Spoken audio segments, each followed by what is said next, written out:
Hi, I'm Hunter. And I'm Mindy, and we're the Good Life Travelers. And today's session, we're going to talk about criteria. Mindy and I came up with some simple criteria that's super important for us. One is we had to be near a real international airport within an hour of it. 2, we had to have nature nearby. 3, we had to have city with excellent, amazing types of cuisine. Mindy, mainly for me.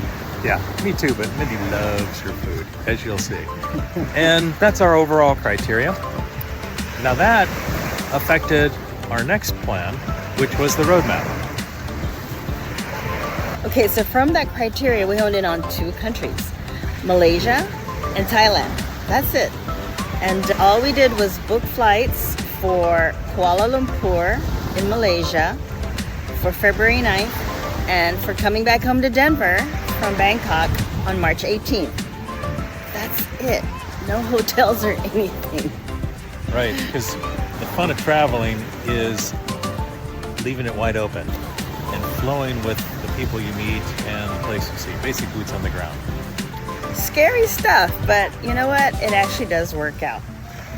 Okay, and I'll share with you how I got into this travel business. Back in '89, my buddy Craig, he was traveling around the world and said, "Hey Hunter, let's meet over in New Zealand and travel in Asia." And I said, okay. So he sends me a postcard and says, "Hey, let's meet on this date in Auckland, New Zealand at the airport." And remember, this is postcards. This is way before the internet. And he says, "We're gonna make this up on the fly." I was like, what the hell, Craig?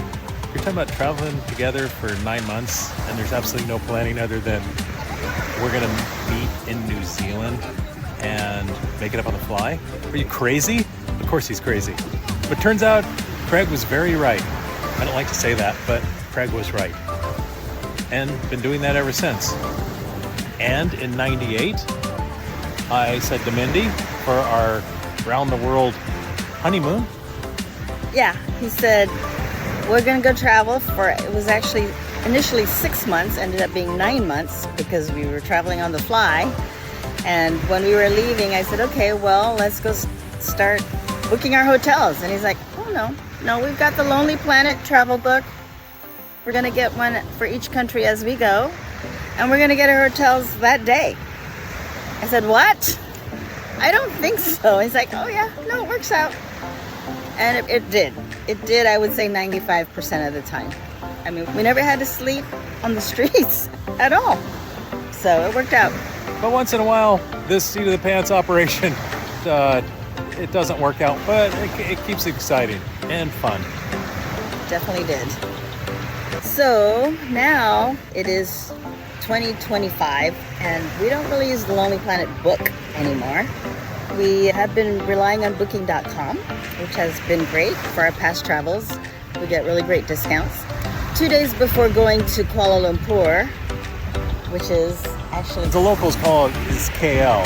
KL. So now that we've been to Kuala Lumpur, we call it KL too. I booked 2 nights at this 600 square foot condo town, meaning it was somebody's condo in a hotel-like building with a little kitchenette, fridge and microwave, private bathroom for $30 a night.